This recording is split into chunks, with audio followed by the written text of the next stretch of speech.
We just witnessed something pretty shocking in this house. This episode is crazy. Welcome back to Moose on Loose. My name's David. Today we have found out that the Liberals are blocking artists who are promoting their own music. It is insane. They're limiting free speech on music in Canada. We've also got a House session here, which breaks out into a huge uproar. The Liberals are accusing Conservatives of children being hungry because they voted against the school food program, using them as a shield. This is deplorable and disgusting. Let's jump into this. Got this one from Trending Politics. Says Conservatives to introduce motion today calling on the government to stop taxing food by eliminating the carbon tax on fertilizer and farm equipment after 40% increase in food prices. This is smart politics, and obviously this would help Canadians if the Liberals did it, but the Liberals aren't going to do it because they only care about themselves. The price of food just keeps rising. In other news, we've got Canadian censorship now in music. Canada's feds are not allowing musicians to advertise their songs if they don't like the words. So I'm telling you, first it's ostriches, now it's lyrics and music. Music artists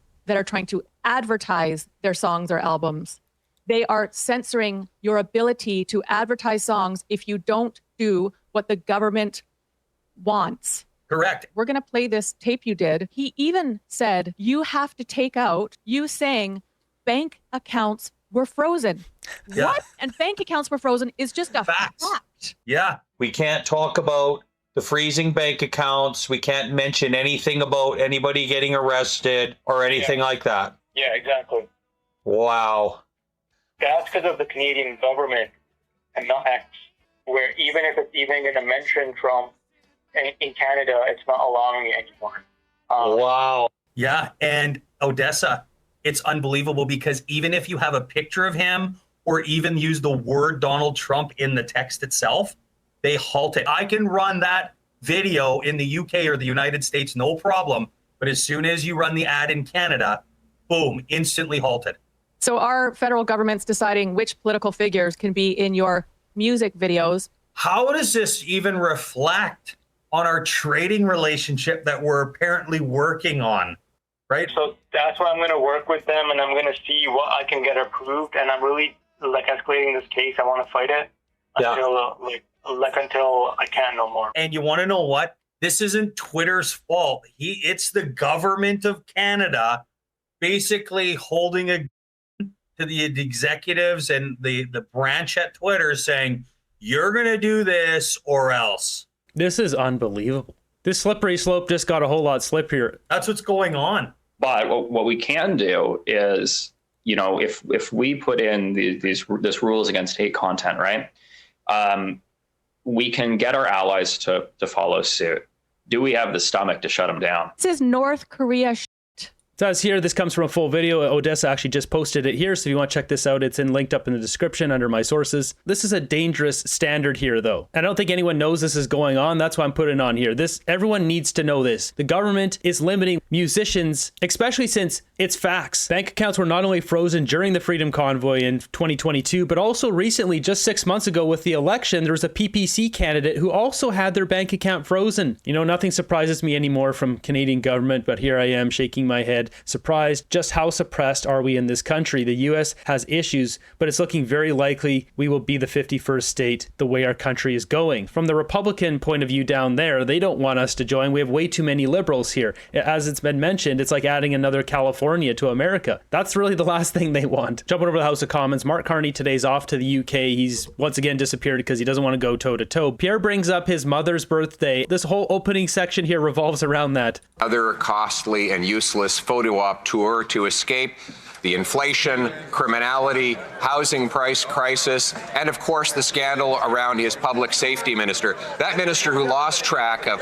600 foreign criminals on our streets, broke the Liberal promise to hire 1,000 new border guards, and was caught on tape admitting that the Liberal plan to harass farmers and duck hunters has nothing to do with saving lives and everything to do with preserving the Prime Minister's political fortunes. Will the Prime Minister put Canadian lives first and fire this minister? Speaker, it's another day, but it's the same old Conservative, Mr. Speaker.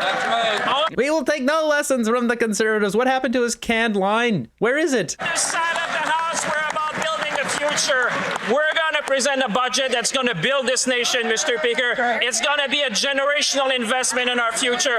We're going to build a country. We're going to build jobs. We're going to create the opportunities for young people in this country. We're going to build the strongest economy in the G7. And we hope the Conservative will vote for this budget because it's about building our nation, Mr. Speaker.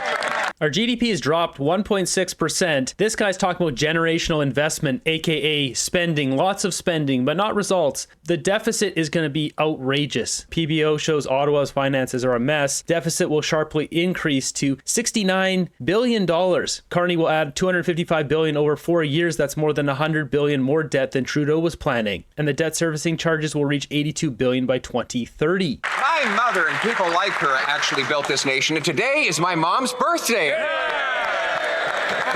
you. And it reminded me that even when my school teacher parents were struggling, we always had delicious, nutritious meals, meat and potatoes on our plate, and we had to eat all the broccoli. But when I called her today for her birthday wishes, she said grocery prices are terrible. I didn't have the heart to tell her, Mr. Speaker, that the Prime Minister's bait and switch is the culprit. Will the Prime Minister give my mother the ultimate birthday gift and end all Liberal taxes on groceries? Wish the member opposite's mother a happy birthday. But I'm also very sad to tell her that her son voted against the school nutrition program. That school food program already existed. Trudeau stuck his name on those, turned it into a federal thing. There's already provincial programs. Parents should be able to afford to feed their children. That is the real problem in Canada. Mr. Speaker, I think she'd be really disappointed because when I was there and I spoke to teachers and volunteers and met with students, they talked about how this healthy nutrition break for their students helped those students reach the goal of careers like architect, teacher, engineer, tradesperson. Did she seriously just attach the school food program to resulting in architects? Come on. Well, my mother, as a substitute teacher, sometimes taught math, and she would not be happy with the Parliamentary Budget Officer's report today, Mr. Speaker, which reveals that this Prime Minister is more expensive than even Justin Trudeau. Wow. The PBO reports that the deficit is now 2/3 higher than the one Trudeau left behind. Over the next 5 years, this Prime Minister will add an amazing $300 billion of additional inflationary debt, twice what Trudeau would have added, all of which will add to the cost of living for Canadians. Why is it how is it possible that any Prime Minister could have been more expensive than Trudeau? Mr. Speaker, let me start by wishing the mother of the Leader of the Opposition happy birthday. And I'm sure that she's looking at the TV today, Mr. Speaker. Question.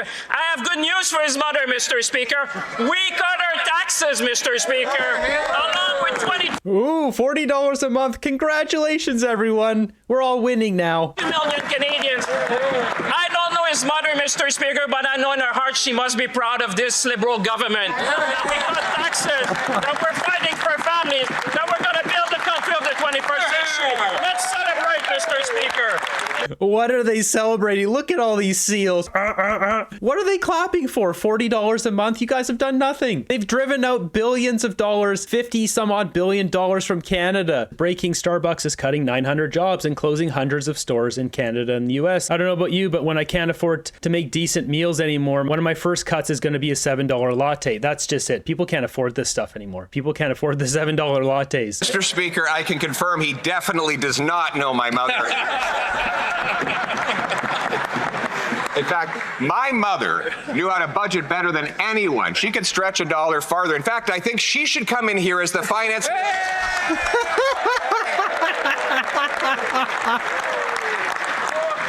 We sure wouldn't have a PBO report showing the government adding 1/3 of $1 trillion of extra deficits. We know that every single dollar this Prime Minister spends comes out of the pockets of hard-working Canadians. Why don't they know that? Pierre is so quick on his feet. Like, this is where he shines. Champagne just got put in his place. I don't think he's going to stand up again. Family. No. On the theme of mothers, one thing I know about mothers is that every mother is certain that no child should go hungry. And so it is particularly disappointing to see the members opposite, many of them who I know are mothers as well, voting against the school nutrition program. What about Canadians who don't have kids? Do they deserve food too? Or are you discriminating against low-income Canadians? What's the response to that? No matter how many times she says it, doesn't make it any more true. School food programs already exist in provinces. This one here, British Columbia, Feeding Futures, supporting school food programs in BC. This program already exists. We don't need a federal program. Trudeau was just sticking his face and his name on it. Got this one here, coming from Alberta. You can see the top left. This is alberta.ca. School nutrition program. It's all here. This one here, PEI. The PEI school food program is a universally accessible school food program available to all students, yada, yada, yada. This one here, Ontario. Student Nutrition Ontario. Meal types. They're trying to smear the Conservatives as some sort of monster who won't support this program. This program already exists. The Conservatives vote against a federal program that is not needed. We need to bring down inflation. So jumping ahead here, they do a few more back and forths. Patty Hajdu just keeps beating the drum here on the school food program. It's like every Canadian deserves to be able to make enough money to eat and have a place to live versus just funding a school food program. Jumping back into this here, we've got Jazz Raj absolutely blasting her. That food program is feeding bureaucracy and not kids. This finance minister made a grand show, said he was going to haul in all the grocery store CEOs and tell them what was on his mind and say, hey, buddy, you better lower the grocery prices or else. Then he doubled the deficit, making inflation go up, making food prices soar, and sending 2 million Canadians into a food bank. Why doesn't this finance minister haul in the real inflation culprit, the guy that sits beside him, the so-called budget expert, tell him to stop ballooning the deficit so food prices can actually come down? Well, Mr. Speaker, if they won't believe us, maybe they will believe an actual kid. A grade 7 kid actually said this. An investment in healthy school food is a good idea because the healthier the kids... This is such a joke. They got a quote from a kid? Come on. The healthier the society. School food matters to me. This is embarrassing. Excuse me.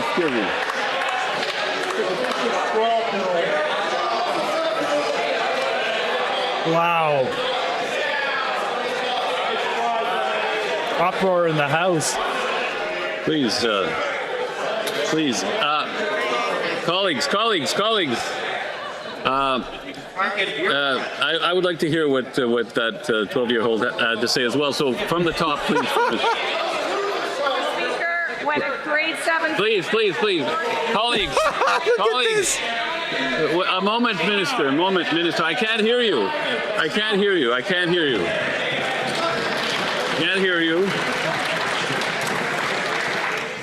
We're going to start from the top on that. So go ahead, please.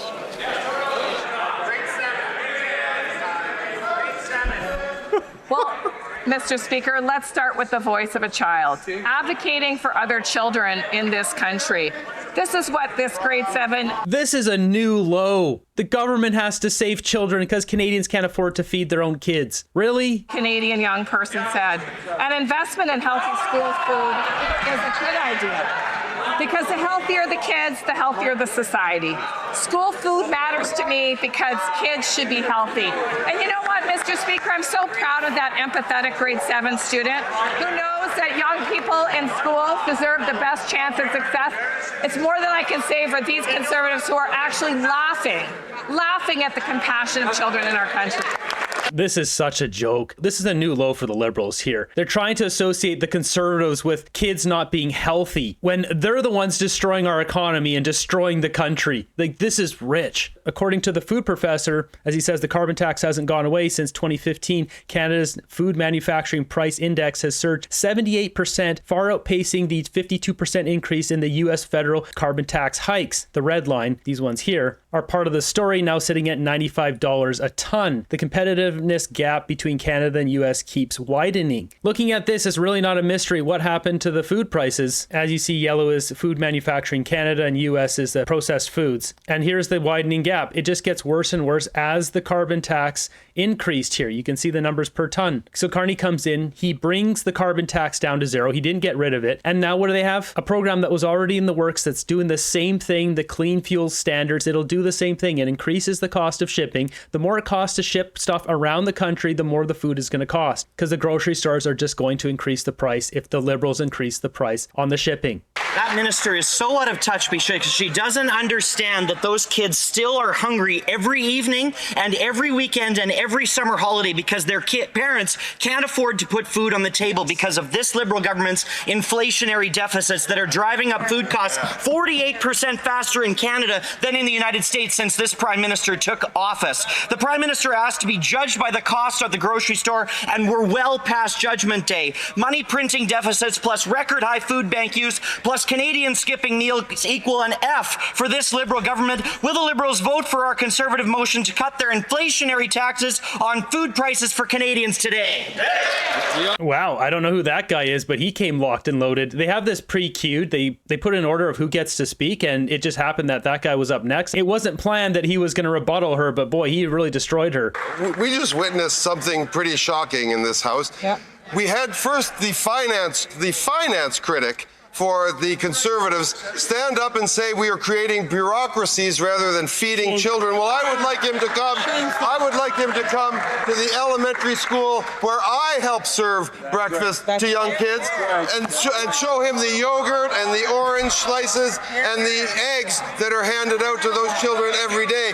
And to this. Yeah, this guy, what has he been there once for a photo op? He's not in elementary schools handing out food. Give me a break. There's no way. These guys are liars. I'm sure there's one photo op somewhere of him handing out one orange slice, grip and grin, and then walked away. Member, no, we won't vote for their motion. We are going to be busy over here putting in place supports for Canadians that he will vote against.